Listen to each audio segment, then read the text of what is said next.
والذین هم عن اللغو معرضون، اور وہ جو بیہودہ باتوں سے منہ پھیرنے والے ہیں، لغویات سے اپنا رخ پھیرنے والے سنجیدہ لوگ۔ پھر ارشاد فرمایا والذین هم للزکاۃ فاعلون، جو زکوٰۃ دینے کا کام کرنے والے ہیں۔ پھر فرمایا والذین هم لفروجہم حافظون، اور وہ لوگ جو اپنی شرمگاہ کی حفاظت کرنے والے، اپنی شرمگاہ کی حفاظت کرنے والے، الا علی ازواجہم، مگر یہ کہ اپنی بیویوں پر، او ما ملکت ایمانہم، یا اپنی شرعی باندیوں پر۔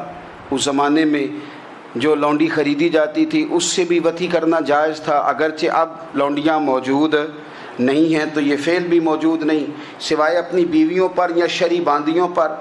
فإنہم غیر ملومین، فرمایا جو یہ کام کرے اس پر کوئی ملامت نہیں ہے، اپنی بیوی کے پاس شرعی طریقے سے جائے یا باندی کے پاس جائے۔